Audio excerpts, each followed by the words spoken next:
right, so today we're going to talk about Alex Qualls. This was full Tommy John UCL reconstruction on March 7th. He recently got cleared for return to play. This was borderline perfection. I don't think we missed a single throwing session. I think every single velocity threshold was upheld. Everything was really well done. This has nothing to do with me. This is a shout out to Alex, his unbelievable work ethic and character. Brady, DAC Performance and Health, started rehabbing him March 7th. Shout out to his parents, his physical therapists at home, his chiropractors, people that did dry needling for him on his thoracic outlet syndrome in his left side.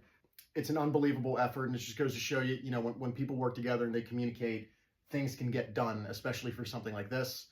So today I want to talk about what we did and, my Tommy John protocol and the 4 phases that I kind of use in going about this process. But just a disclaimer, it's not always perfect. And, for those going through this process, don't think that this is what you have to do, or you see him doing this and you have to be that way. I want you to go about your process in your way and do what you need with the people around you.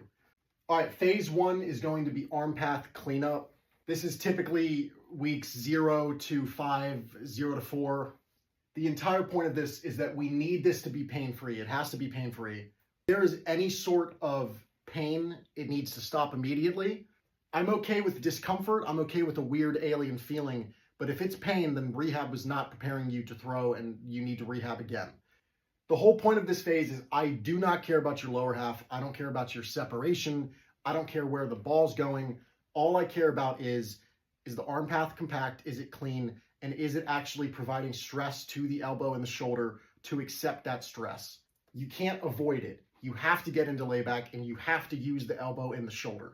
To do this, as you guys know, I'm a huge connection ball advocate and I'm a huge overload plyo advocate. Every single plyo drill, everything we do is just to isolate the arm and to allow the elbow to actually work as the elbow and to not use something else. Okay, so this would be an example of phase 1, just a standard elbow 90 position. We're actually going to start with a red ball here. This was on July 15th. Before any sort of overload throws, we started with about 2 weeks of med balls and reverse throws, anything overhead, just dropping like a 2-pound ball, kind of the floor, stuff like that. Yet again, I don't care where the ball goes. This was his first actual throw overhead. And this was about a week later when we actually went up in weight to a blue plyo here. As you can see, all we care about is actually getting into layback and allowing the shoulder and the elbow to work properly. Phase 2 happens around week 5 to 7. This is also when we start introducing velocity radar. I don't use velocity at an early stage, and I also don't do a leg lift at an early stage. It's too much to focus on. I just want us to throw. Throw first, then pitch. We will increase rotational output in the weight room and in correctives and warm-ups, and also lower output, and I want separation to start being a thought here. I have found a ton of success in using drop steps and throwing like a catcher with a visual task, a visual cue here. So telling Alex, who's never caught in a day in his life, to transition like a catcher and throw that runner out at second, meanwhile we're throwing a plyo into a net, that visual thought, that task, that competition takes our mind off the arm. Lower half starts to move faster, this starts to separate, arm starts to move faster. The use of language is so important in this stage. The ability to say, focus on something else to allow RPE to increase is extremely valuable in this stage. This would be another example of establishing feeling in the back leg, just straight back leg tension here with K-drill, understanding, yes, my glove side is there, I'm aware that it's there, and I'm gonna utilize it in this process. We had a lot of success with K-drill, throwing like a catcher, drop steps, and then any sort of single leg self-explore work here.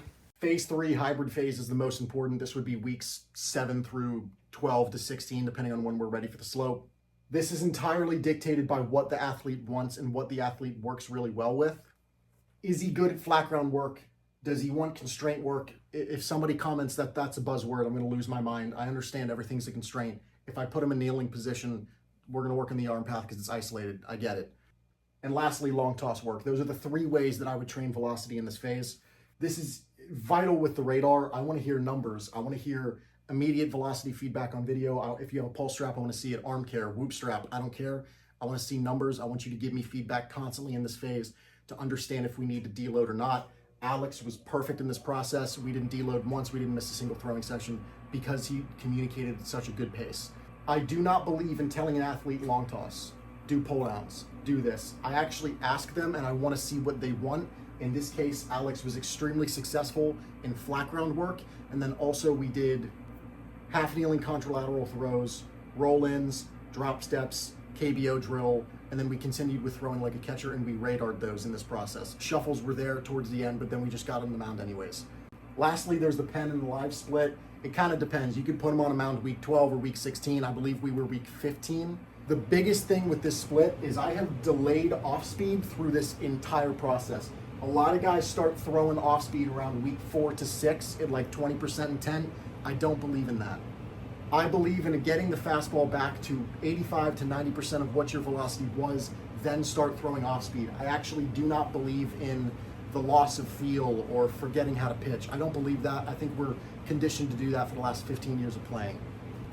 So when we start throwing off speed in this phase, we will throw pens at 80 to 85%, and then we'll throw off speed at 60 to 75%. I don't believe in this 20%, 30% kind of get out and around it off speed stuff. Warm up and plyo variance. Every single day is different. Every single week is different. I do not say pen, 25 pitches, 20 pitches. The warm-ups and the plyos change every single time. I personally think making an athlete do it 6-7 weeks in a row just kind of means that you just don't want to change their plyos.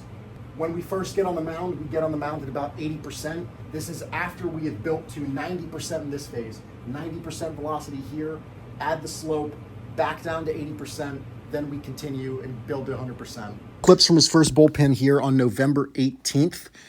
His fastball was fantastic. This is around 80 to 85%, extremely casual. We actually saw quite an increase in arm slot and overall tilt in his pitches. I'm pretty sure this is just because, an introduction to the slope, feeling really good. I'd rather have his arm slot increase than, drop. That indicates a lot of elbow pressure. And then we start throwing some off speed here, and yeah, it's completely fine. Nothing's changed. This is kind of what I was talking about. Like, you don't forget how to pitch. Throw hard, and then you'll figure it out. Like, I mean, his stuff is completely fine now.